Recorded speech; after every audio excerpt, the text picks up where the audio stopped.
Friends ఇప్పుడే అందరూ వార్త సుప్రీంకోర్టు సంచలన తీర్పు చరిత్రలోనే ఊహించనిది అంటూ లేటెస్ట్ అప్డేట్ అయితే రావడం జరిగింది అనమాట.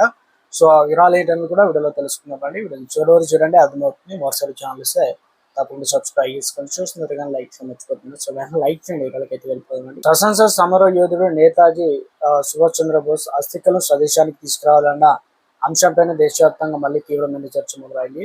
1945లో తైవాన్లో జరిగిన విమాన ప్రమాదాలు నేతాజీ ప్రాణాలు కోల్పోయారని వివిధ విచారణ కమిటీల నివేదికలు, ఆర్టీఐ ద్వారా వెల్లడైనటువంటి సమాచారం ఆధారంగా కేంద్ర ప్రభుత్వం గతంలోనే నిర్ధారించినప్పటికీ ఆయన అస్థికలు మాత్రం గత 80 ఏళ్లుగా జపాన్ రాజధాని టోక్యోలో వరకౌంజీ ఆలయంలో భద్రపరచబడి ఉన్నాయి. ఈ సుదీర్ఘ కాలంలో అనేక మంది భారత ప్రధానులు, అధికారులు ఆలయాన్ని సందర్శించి నివాళులర్పించినప్పటికీ అస్థికలు భారత్ తరలించే విషయంలో మాత్రం తుది నిర్ణయం పెండింగ్లో అయితే ఉండిపోయింది. ఈ క్రమంలో నేతాజీకి ఏకైక వారసులైన అనితా బోస్ పాప్ తన తండ్రి అస్థికలను గౌరవప్రదంగా భారత్కు రప్పించి తన చేతుల మీదుగా అంతిమ సంస్కారాలు నిర్వహించేలా కేంద్ర ప్రభుత్వాన్ని ఆదేశించాలని కోరుతూ సుప్రీంకోర్టులో పిటిషన్ దాఖలు చేశారు. ఈ పిటిషన్ విచారించిన దేశ అత్యున్నత న్యాయస్థానం సుప్రీంకోర్టు కేంద్ర విదేశాంగ శాఖతో పాటు హోంశాఖ అత్యవసర నోటీసులు జారీ చేసింది.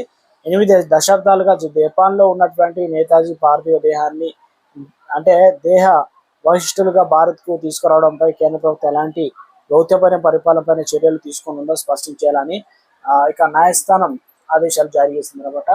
సో అదేవిధంగా సుప్రీంకోర్టు జారీ చేసిన నోటీసులతో ఇప్పుడు కేంద్ర ప్రభుత్వానికి సవాలుగా మారింది. రాజకీయ దౌత్యం కోటాన్ని భారతీయుల భావోద్వేగాలతో ముడిపడి ఉన్న ఈ అంశం సుప్రీంకోర్టు ఏ సమాధానం చెప్తున్నదే అత్యంత ఆసక్తిగా నెలకొంది. దాదాపు 8 దశాబ్దాల సుదీర్ఘ నిరీక్షణ తర్వాత వరకౌజీ ఆలయంలో ఉన్న నేతాజీ అస్థికలు చివరకు స్వదేశానికి చేరుకుంటాయా లేదా తెలుసుకోవడానికి దేశ ప్రజలంతా ఎంతో ఉత్కంఠగా వేచి చూస్తున్నారు.